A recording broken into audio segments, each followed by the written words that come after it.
Welcome to CC Writes. My name is CC Lepke, and today we let the lustrous cadence of our words caress every part of our mind until we know the pure vibrance brought only by literature. We're talking how to write prose.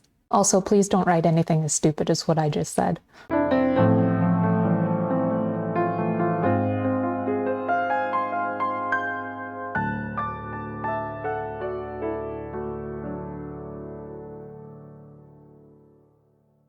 Much to the dismay of myself and writers everywhere, prose can't be learned through a formula or template like other aspects of writing. Prose is similar to art in how it's made. Some writers believe that it's an art that can't be taught. Either you're good at it or you're not. However, just like art, prose makes use of certain underlying principles that you can learn and practice to improve your writing. There are certain elements that a painting needs in order to be considered good. No, not that. Or that. Seriously? No. Anyway, a good piece of artwork needs competent use of line, shape, value, space, texture, color, and repetition. These same elements also exist in writing, and they are the elements that I'm going to focus on in this series. One way that artists improve their artwork is through redlining. They'll take a copy of an image completed by a master or even a work that they like and use red marks to highlight the line work and composition. To put it simply, they trace it, like children scribbling on a coloring book. And it works. You can do something similar with prose with equal success. Minus scribbling on a masterpiece, of course. But to make it easier to redline prose, we really need to understand what each element means in terms of writing. In art, line refers to the individual strokes of a brush or pen that make up an image. Prose, similarly, is made up of individual lines of text.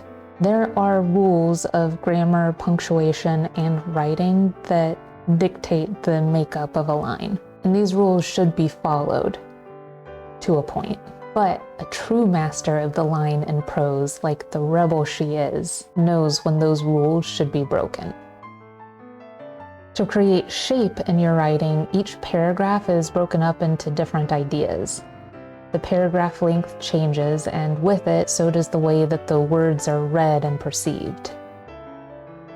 Value in prose refers to the emotional landscape created within your writing. Throughout your writing, the emotions conveyed should ebb and flow, never remaining stagnant with one emotion for too long.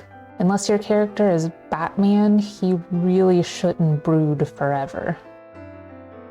In terms of writing, using space means that you can't rush your ideas. Stories aren't about getting from one event to the next. Sometimes when you introduce a new idea or plot point into a story, you need to give it time to breathe.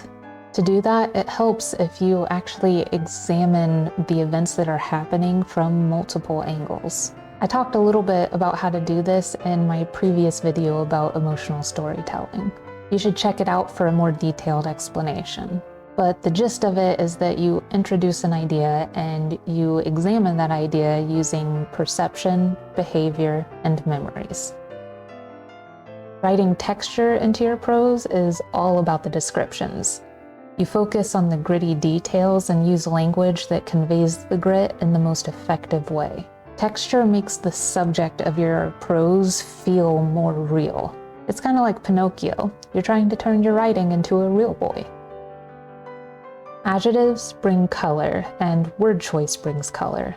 For the most part, you should avoid using what people refer to as flowery language. That is to say, language that's meant to be more poetic in nature. Most people don't look at a sunset and ponder over how the sun makes love to the horizon. That's weird.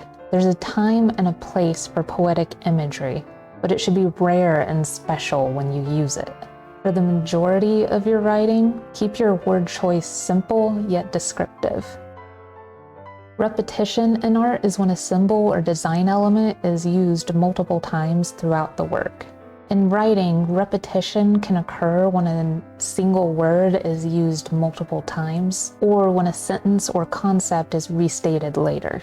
Both in art and writing, repetition creates movement, pattern, and rhythm. It's also a double-edged sword. So, as with all elements of design, use it carefully. I'd really hate to see you chop off your foot in pursuit of great prose. I'm not Jigsaw, those sort of things make me queasy. Ugh. Of course, knowing all of the fundamental parts of prose won't automatically make you good at creating it. For that, you need solid examples and practical application.